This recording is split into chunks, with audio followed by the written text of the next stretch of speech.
everyone, my name is Natalie. Today I wanted to do my first Wainwright Prize Longlist review. That was a long thing to say, but I have talked about the fact that I am planning to review all of the long-listed books for the Wainwright Prize this year.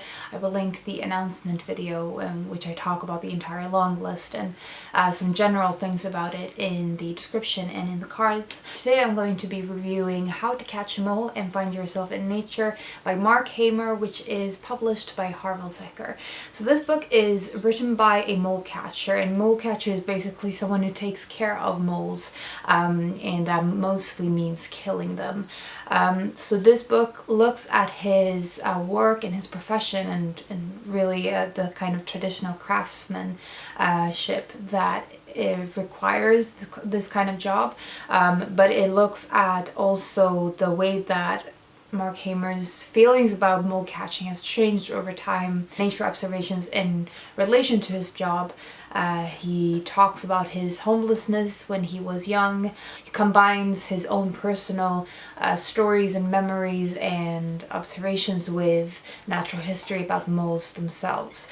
So this book has a very sort of meditational tone to it. It is basically fragments of various things that Mark Hamer thinks about and has experienced or seen throughout his life as a mole catcher. All of this is sort of looking through the mole catcher's perspective on nature and on moles, and but also he looks at himself and his life, and a lot of the book deals with aging in that sense, looking back on your life and thinking about the things that you might have regrets about, things you didn't do, things that you will never be able to experience, and he sort of reminisces and realizing that a lot of the things that he's done he doesn't have to do anymore, and he can take a new path in the late part of his life. The book itself is sort of written in a stream of consciousness style, which means that sometimes he will talk about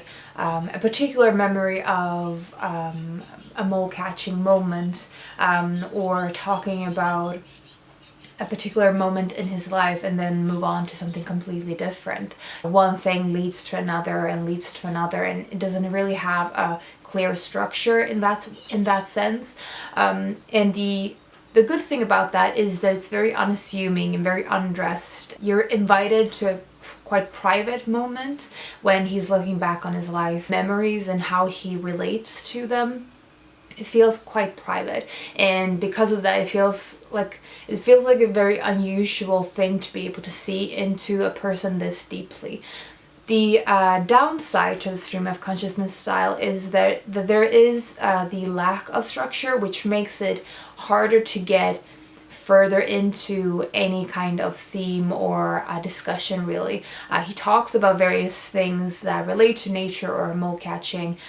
He talks about, for example, the fact that for a while the way that you got rid of moles was to use poison. Moles build these sort of tunnels under the earth, and that creates mole hills above ground, so they destroy a lot of the fields and things, and that is why there is such a job as a mole catcher. For a period of time, there was such a thing that you put poison into the tunnels to get rid of the moles, so they would basically eat the poison.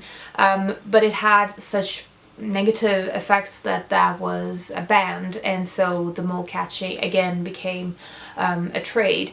And so he talks about things like that and how a lot of the ways that the mole catching as an industry or as a trade has changed over time as related to our perceptions on nature and on environmentalism, and sort of he touches on that, but he doesn't really go into depth because he's not really that interested in a larger discussion. He's always talking from his personal point of view. There was a lot of opportunities to go deeper and to get a kind of perspective that you don't often find in books, to have a book written by a mole catcher and to see his perspective and the perspective of many of his fellow mole catchers, to just that he doesn't really go deep enough, in my opinion, in a lot of the things that could have been interesting and adding more than a personal story to make the discussion broader and more meaningful for more people, if that makes sense. Another downside to the stream of consciousness style is that it's quite repetitive. He returns to the same memories over and over again. So I think that the stream of consciousness style sometimes stood in the way of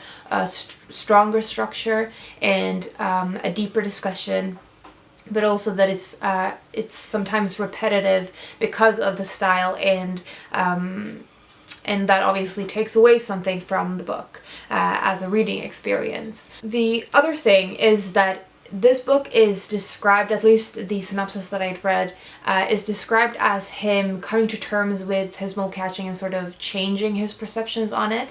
And he does talk about mole catching throughout the book and talking about the killing of moles, which is not my favorite because I don't really like to read about the killing of animals in any capacity, and definitely not in a systematic kind of situation where someone has the job description of killing something. I didn't realize that mole catching meant the killing of moles. I thought it meant the capturing and the removal of moles. He returns again and again to the human and nature relationship and how humans so often push their will onto nature, and has nature always paying the price in that relationship. And it feels like he returns to that again and again, but he doesn't really talk about his own place in that whole discussion until very late into the book.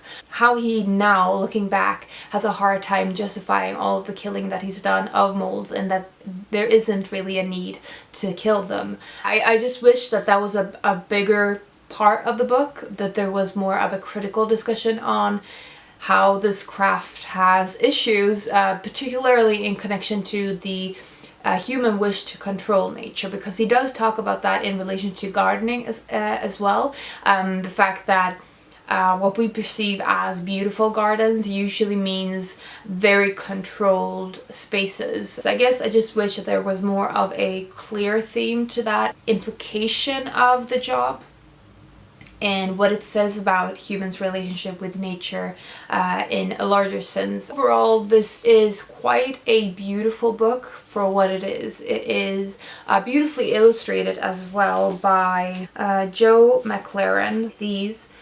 And also interwoven into the larger like memoir parts of the book, there is some poetry written by Mark Hamer as well, and a lot of the poetry was really beautiful, but again I feel like the poetry sometimes talked about the same ideas and memories and thoughts that the rest of the book did. Overall, it is a beautiful book and definitely talks about the kind of relationship you can have with nature if you strip off all of these all of the things in between us. What you can find in nature if you take the time to stand still and listen to all of the wildlife around you, to the living and breathing fauna and flora everywhere in the world, and how that in itself can be meaningful. It doesn't have to have a particular aim to be meaningful. So that is How to Catch a Mole and Find Yourself in Nature by Mark Hamer.